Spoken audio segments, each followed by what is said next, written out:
Nung na-interview ko si Carl Keating dito sa podcast, ang founder ng Catholic Answers na may nakadebate na Iglesia ni Cristo minister, marami akong natanggap na comments gaya nito. At ito. At ito. Sabi nila hanggang ngayon daw ay bitter pa rin si Carl kahit na nung 1990s pa yung debate. Sabi ng mga kapatid natin sa INC ay natalo daw si Carl. Clearly, in this episode, titignan natin kung totoo nga ba ang mga paratang na iyon. Kamusta? Ako si Jay Aruga, host of this channel, and for this episode, ayaw nating maghanap ng away. Papanoorin lang natin ang debate ni Carl Keating versus si Jose Ventilacion ng Iglesia ni Cristo. And then magre-react lang tayo ng konti. Tapos kayo na mostly ang humusga. Mahaba yung debate, kaya yung cross-examination lang ang papanoorin natin. And chop-chopin natin ang episodes. Kaya mag-subscribe kayo sa channel na ito para mapanood nyo yung mga susunod na episodes. Okay, wag na natin patagalin pa. Ito yung unang cross-examination. Let me ask you on your basic doctrines, Mr. Keating. Sure. Okay. Because you mentioned Matthew chapter 16, verse 18, right? Right. Okay, you mentioned about the rock in which the church was built, right? That's right. Peter is the rock. Peter is the rock, right. Thank you. You believe that Peter is a foundation stone of your church? He is the earthly head of the church appointed by Jesus Christ, who himself is the cornerstone I'm of the church. asking you the question, is he the foundation stone of your church? Yes or no, Mr. Keating? I've just answered the question, Mr. Ventilation. Okay, so pause muna natin ito. Makikita nyo yung tactic ni Jose Ventilacion. Mukhang pinupush niya yung tanong sa foundation stone. Although binanggit ni Carl Keating that Peter is the rock. So, hindi natin alam kung bakit pinupush niya yung term na foundation stone. Sige, panoorin pa natin. Is he a foundation stone? He is a foundation Thank stone you. because Very Jesus good. Christ says so. Now, Right. don't you also pitch in your doctrines that Jesus Christ is also a foundation stone? Of course. Therefore, in the Catholic Church, you are teaching two kinds of foundation stones, right? Of course. You have two foundation stones? An earthly foundation established by Jesus Christ, and Jesus Christ himself, the ultimate foundation. That's right. Whether it is earthly or heavenly foundation, you are teaching two foundation stones, right?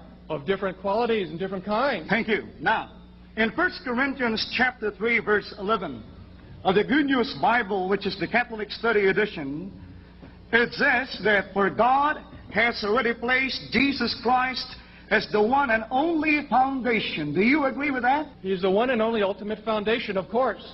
I am not saying ultimate. The Bible is saying, for God has already placed Jesus Christ as the one and only foundation. Do you agree with that? That Christ is the only? I've answered that already. So you agree?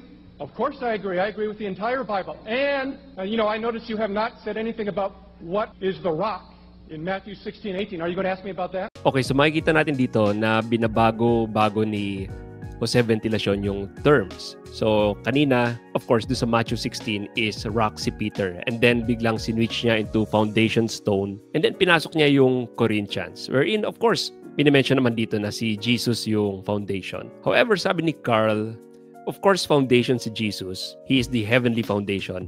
Pero yung earthly foundation, which is yung tinatag ni Cristo, I see Peter, which is the rock. And dito, binabalik ni Carl Keating yung tanong kay Ventilacion. Dahil of course, si Cristo naman, ang head of the church. Wala namang nagsasabi na hindi siya yung head, siya yung foundation pa rin. But si Jesus mismo, yung nagtalaga kay Peter as the rock where the church is built. Okay, let's continue watching.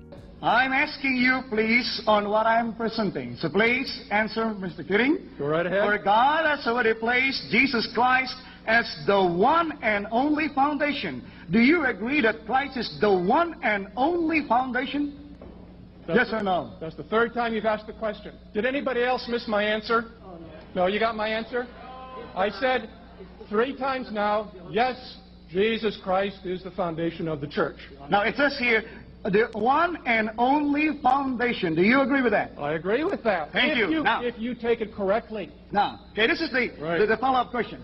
Go ahead. The verse also says, Mr. Keating, and no other foundation can be laid Do you agree with that? I agree with the whole Bible.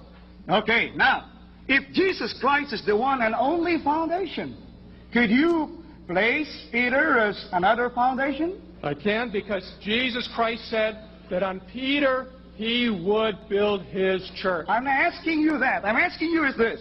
So ang ginagawa ni Jose Ventilacion dito is yung fallacy na kung tawagin ay false dichotomy. Dahil maraming mga tanong na hindi mo lang maaring sagutin ng yes or no. Etong isang halimbawa, hindi ka ba naguhugas ng puwet? Oo o hindi. Then kapag sumagot ka ng oo, well, hindi ka naghuhugas ng puwet. Kung ang sagot mo ay hindi, di hindi ka naghuhugas ng puwet. So yun ang example ng false dichotomy. Siyempre mag-explain ka na naghuhugas ka ng puwet.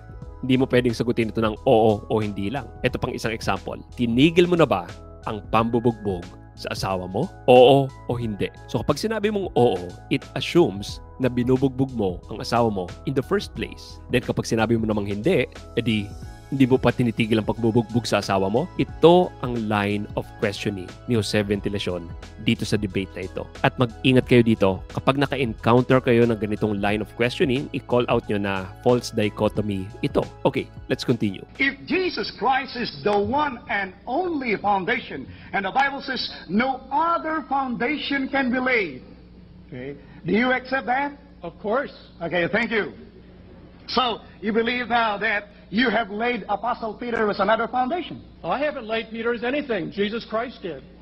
Okay, thank you. Jesus Christ laid Apostle Peter as the foundation stone? Matthew 16:18. Thou art Peter, and upon this rock, the word rock means Is the word Peter means stone or foundation stone? It means foundation stone, large, massive stone, rock. Where in the Bible that you could read that Peter is the foundation stone? Or it just say Peter is a stone? I said Peter is the rock. I'm not asking you if he is a rock. I'm asking stone. It means foundation stone, large, massive stone, rock. Where in the Bible that you could read that Peter is the foundation stone? Or it just say Peter is a stone? I said Peter is the rock. Okay, at this point, inuulit-ulit na lang ni Jose Ventilacion kung foundation stone ba si Peter or a stone. And ang pinagagalingan na ito is because sa Greek, ang word na Peter na ginamit is Petros, hindi Petra. Petra kasi is rock and Petros is stone. Pero sa mga nagtataka kung bakit ito yung ginamit dun sa Greek version ng Gospels, ito ay dahil may feminine version at masculine version ang mga pangalan sa Greek. Petra is a feminine version ng salitang Peter, while yung Petros is a masculine version. However, although Greek sinulat yung Gospel, Aramaic ang most likely language na ginamit ni Kristo dito. At ang Aramaic term for Peter or rock is Cephas. Kaya hindi mapagkakaila na ang context dito is rock. At makikita natin sa Gospels, lalo na sa Gospel of John, na ginamit ang name na Cephas para i-denote kay Peter. I'm not asking you if he is a rock. I'm asking you if is Peter means stone or foundation stone? The new name given to the Apostle Simon means large, massive rock as used in a foundation. I'm not asking you about if it is a large, massive rock. I'm asking you is the meaning of the word Peter foundation stone or simply stone? Neither one. Rock. Now, Don't you know the Greek? That is not your time to ask question, Mr. Kidding. You have a time to ask question. I will have time. Now, you said that Peter is a foundation stone, right? Where could you find a verse in the Bible that says Peter is a foundation stone? I said Peter is the rock. Just a stone, I not said a foundation rock. stone. I said a rock on which the church would be built. Now, Well, that's your own opinion. I'm That's what asking Jesus you. Christ says in Matthew 16:18. It's not my opinion. It's what the verse That says. is your opinion. I'm asking you No, now, it's not my what opinion. verse does it say in the Bible that Peter is the foundation stone? What verse? Matthew 16:18 says Peter is Does the it rock. say there that... Okay. Okay, time's up.